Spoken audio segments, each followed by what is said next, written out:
All right, let's dive in. Today, we are firing up the historical forge to look at one of the most, well, explosive periods in American history. We're talking about the story of how a pretty quiet agricultural nation, one that smelled more like wood smoke and fresh soil, completely reinvented itself. In less than 50 years, it became the industrial engine of the entire world. So how on earth did that happen? Let's find out. So that's the big question right there. How does a country go from scattered farms and little towns to these massive cities with steel skyscrapers, all in the span of a single human life? I mean, it sounds almost impossible, but it happened. And the answer is a wild story of resources, ambition, and some pretty ruthless innovation. So let's paint a picture. The year is 1865. The Civil War is finally over, and America is just kind of catching its breath. The air, as one historian so perfectly put it, smells of wood smoke and damp earth. It's a country just poised, on the very edge of a massive seismic shift. And here's the foundation for everything that's about to happen. America was, quite literally, sitting on a geologic jackpot.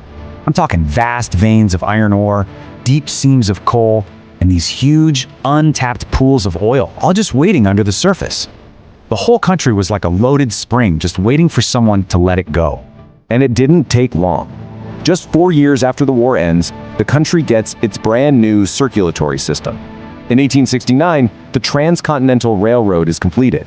Now, all of a sudden, those resources weren't just sitting there in the ground. You could move them anywhere. The entire continent basically became one single, massive market. Okay, so you've got the resources, you've got the transportation. Now you just need the people with the vision, or maybe the raw ambition, to put it all together. And this era gives rise to this totally new class of super wealthy entrepreneurs.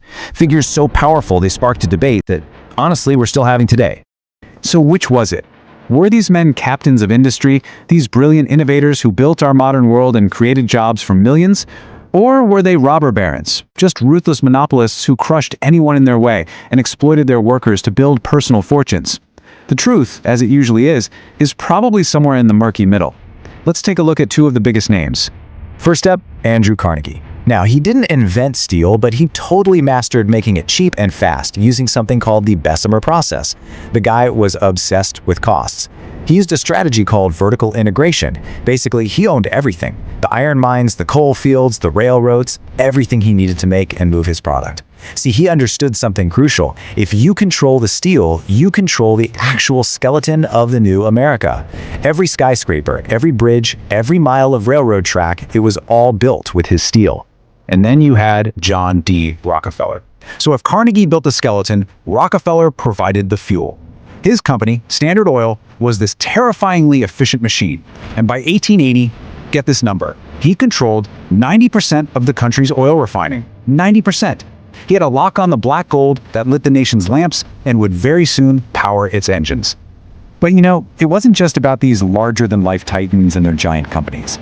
This era was also a straight-up explosion of new technology that fundamentally changed the rhythm of daily life itself. I mean, just think about this for a second. Before Thomas Edison perfected the light bulb, the workday ended when the sun went down. Period. But with electric light, suddenly the darkness didn't matter anymore. And for factory owners, this was an absolute game changer. It meant you could run the machines 24 hours a day, in 3 8-hour shifts. Night itself just became another part of the workday. And this change in how people worked was really perfected by Henry Ford and his moving assembly line. Just look at these numbers. A car that took a skilled craftsman 12 hours to build could now be put together in just 90 minutes. But look at the trade-off. The worker's role changed completely. It wasn't about craftsmanship anymore, it was about speed and doing the same repetitive task over and over and over. And that brings us to the other side of the coin.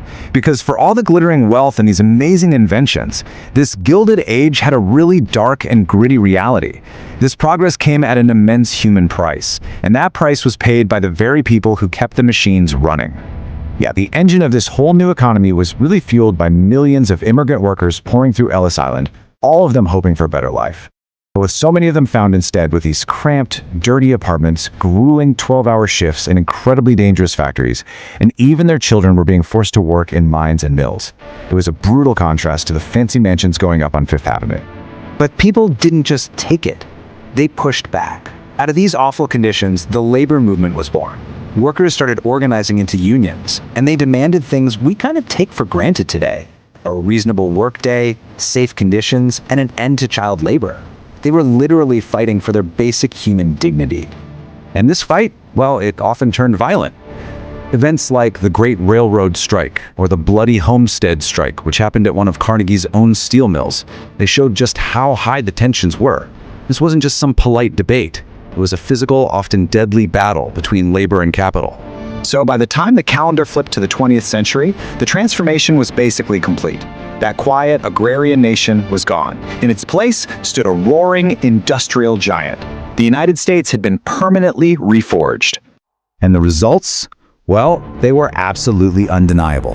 As you can see right here on this chart, by 1900, the United States had blown past Great Britain to become the world's leading industrial power.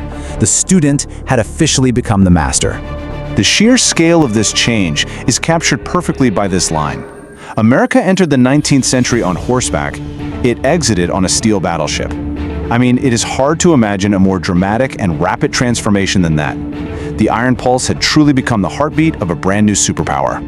But this whole story leaves us with a really important question. Sure, this era forged a superpower and created incredible wealth, but it was all built on a foundation of really deep, profound inequality. And it kind of forces us to ask, are those debates from the Gilded Age, about wealth, about labor, about the power of corporations, are they really over? Or are we still living with the consequences today? Something to think about. Thanks for joining me.